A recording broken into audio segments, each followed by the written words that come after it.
لهولێرê xelata Cemîl Horo û bavê Salah hate pêşkêşkirin.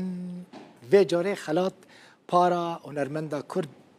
Gulistan perwer bû, li ser xêrê be, pîroz be. Ew çalakî bi piştgiriya rêveberiya rewşenbîrî û lawan li Kurdistanê bi rêva çû. Her du salan carekê ew xelatê pêşkêşkirin.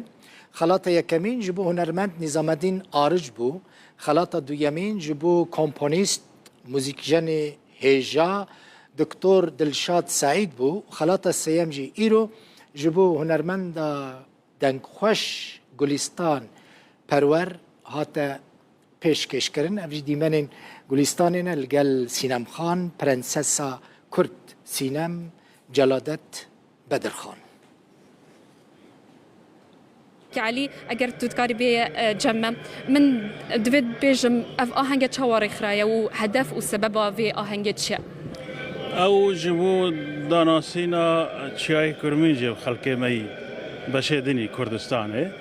او تابت خلاک اساسیه مجار خلات دکن جارا پیشین 2018 مدایه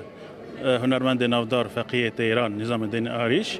و جارا دویجی ما خلات 2022 مدایه دکتور دلشاد سعید هاوجي الألمانيا ما أول داخست لأفجار ما خاصية أم بهم لو درج پایتخت هوليرا كردستان أم خلات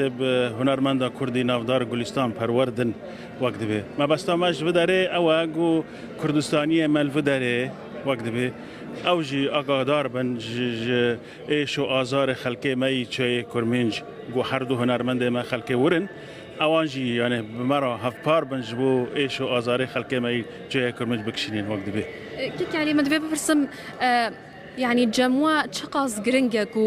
وكي خباتك يعني بجن خدمت كرنا هنرا كردي خلات كرنا هنرمندان تشقاص جرينجج جموا او خلات کرن تبت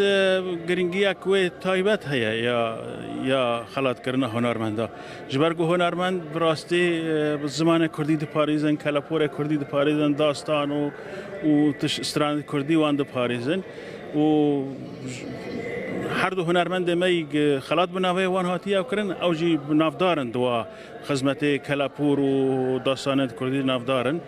هر دو او کسی میش خلات کرنیجی او جی مخاصیه اموانجی خلات بکن داغو او نو دواریه د پاراستنا کلاپور و استران فولکلور کردی دا یعنی گرینگی وان جور هاتیه وقت به پیشکش کردن خلاطان یعنی جمع زبورم جدم سه کسان آماده کریه یعنی او سر بخویا خلاط بله ام کارما ام سه کس دکن کسی بنگایی سه کس سر بخانه اما تو رخصتن و پارتی و کس یاجی دست قدم و دست گهن نه کردستانی نه جه اروپیل پاش منین او کاری که ام لسر حساب خود کن یعنی کیس خواه ام و خلاطه دکن وقت بی بکدم گله کیس پاس ممنون سپاس بله هر وقت دیاره که اما ام خلاطه للان سیک سوا رخرا و بووی که او مینت و آزاری که خلقی عفرین کشاویانا کمی بکنه ولوی که خلاط پیشکش به هنر مندان بکن برگی هنر و خبات کردن بکل تورو بلين موسيقى وهنري كرديوا ام ريبازا بردوام كان من دموي هستي خاتو گلستان پروريش بزانم امرو ام خلاطه پیشکشی او دکره چاستێکی هەیە سلااو گولستان خان هەستاتە چییە و ئیرۆ ئەف خەڵاتە دێتە پێشکەشکردن وەکو هونەرمەندەکە کورد والله جبو من سربلندية جبو من شهنازية براستي جي جارا بيشي كو از خلاتك بفي رنگي وردگرن گلک سپاس بونا کومیتا آماده کار کو من هجا دیتن جبو في خلاتي